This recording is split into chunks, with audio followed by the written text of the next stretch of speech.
дар солҳои соҳибистиқлолии кишвари азизамон тоҷикистон дар шаҳри диҳоти панҷаке низ корҳои ободонӣ созандагӣ бунёдкорӣ идома дорад ва яке аз минтақаҳое ки дар ин бобат ангушнамо ҳаст ин маҳаллаи хамиртепии ҷамоати диҳоти халифа ҳасан ба ҳисоб меравад. ҳоло мо дар ин минтақа қарор дорем. гузориши мо аниқтар аз барномаи мо аз ҳамин маҳалла барои шумо тақдим мегардад. масъулони ҷамоати диҳоти халифа ҳасан, раиси ҷамоат эркин қӯчақзода якҷо бо фаъолон барои сазовар пешвоз гирифтани ҷашни 30-солагии истиқлолияти давлати ҷумҳурии тоҷикистон тадбирҳои заруриро амалӣ мегардонанд. инҷо хушнудӣ аз он доранд ки сарфи назар аз ҳама душвориҳо чанд соли охир дар деҳа корҳои мушаххаси ободонӣ анҷом дода шуданд. муҳимтар аз он дар деҳа ба ҳам омадану ҳашарҳои ободонӣ ташкил намудан, аз як гирибон сар баровардану аз мушкилиҳо наҳаросидан, шукргузор аз фазои сулҳу ваҳдат будану эътиқоду эҳтироми зиёд ба президенти кишвар муҳтарам имоми раҳмон доштан ба рукни оддии рӯзгори мардум табдил ёфтааст. ҳамин гуна муҳтаво дошт суханронии яке аз фаъолазанони деҳа бо оне ки мушкилнописанд асту ба ояндаи некбоварӣ дорад. ман холова соира, сокини маҳаллаи хамиртепа, ҷамоати деҳоти халифа ҳастам. солҳои 1991 ҳамин участкаҳои назди ҳавлигиро собиқ калхози Карла Маркс ба мардум тақсим кард. 40 гектар ва 500 хоҷагӣ. мо омадем бениҳоят хурсанд будем ки ба мо замин доданд ва то ҳол ҳаракат мекунем ки барои ободии ҳамин ватан саҳми худо мегузорем. мана мо омадам гуфти одамо ки инҷо ба юрмоно мегашт. одам ӯро истад. мана омадем худоро шукр истгоҳ оварда мондем.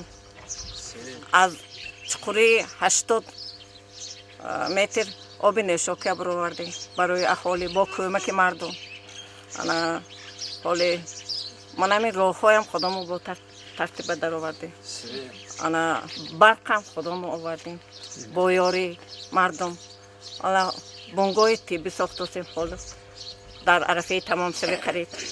ана стадион ана онқадар зебоам набошад ки ҳамин худомо ба яраша бо рафта рафта ободу зебо мешавад. мо даврони истиқлолият бениҳоят шодем. бо роҳбарии ҷаноби олӣ мо аз ин кас бениҳоят миннат дорем. кори ҳама ба бурдборӣ муваффақият мехоҳем. мехоҳем ки хамиртепа гулгулшукуфон шавад. мехоҳем ки хамиртепа соҳиби мактаб, соҳиби боғчаи кӯдакон, соҳиби иншоотҳое ки ҳаёти ҳаррӯза ба лозима шавад. якҷо бо раиси ҷамоат эркин хушбахтзода деҳаро давр мезанем. масолиҳи зиёди сохтмони ҷо рехташуда аз муталоши мардум гувоҳ ба он далел буд ки бунёди бунгоҳи тиббӣ, майдончаи варзишӣ, сартарошхона, ташкили партовгоҳи деҳа, сохта ба истифода додани истгоҳ, ташкили боғҳои интенсивӣ, мавриди баҳрабардорӣ қарор додани чоҳҳои ман холова соира, сокини маҳаллаи хамиртепа, ҷамоати деҳоти халифа ҳастам. солҳои 1991 ҳамин участкаҳои назди ҳавлигиро собиқ калхози Карла Маркс ба мардум тақсим кард. 40 гектар ва 500 хоҷагӣ.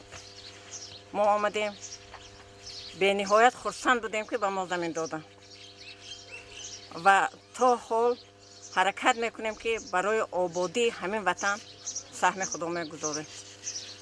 мана мо омадам гуфти одамо ки инҷо ба юрмоно мегашт. одам ӯро истад. мана омадем худоро шукр истгоҳ оварда мондем.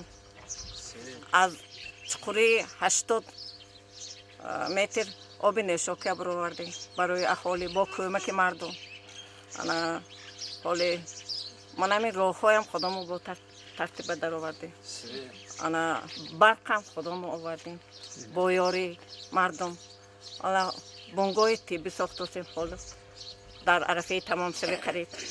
ана стадион ана онқадар зебоам набошад ки ҳамин худомо ба яраша бо рафта рафта ободу зебо мешавад худо агар хоҳад. ана мо даврони истиқлолият бениҳоят шодем. бо роҳбарии ҷаноби олӣ, бо роҳбарии раиси вилоят, собиқ раиси шаҳр Ислом Зиёзода ва раиси ҳозира ҳаёту зиндагии خمیرتپه روز از روز یک به پیش رفت. یک جوان با غیرت با همت اینجا من بعد جماعت به آمدگیشون بسیار کارها و پیشروی شد. پیشتر خیلی چشم نمیرسید قریبی که ما از این کس به نهایت منت داریم. کار همه به بردباری موفقیت میخواهیم که خمیرتپه گلگل شکفان شود. میخواهیم که خمیرتپه صاحب مکتب، صاحب باغچه کودکان، صاحب انشاءات هایی که حیات هر روزه به لازمه شود.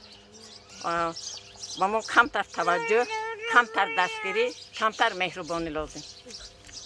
شما به نگاه بودی و چند اقدام‌های نیک دیگر بیشک اجرا شوندند. من خوشبخت‌زاده یکینجان رئیس جماعت دولت خلیفه حسن میباشم. از سال 2017 تا این جانب رئیس شده به جماعت کار میکنم.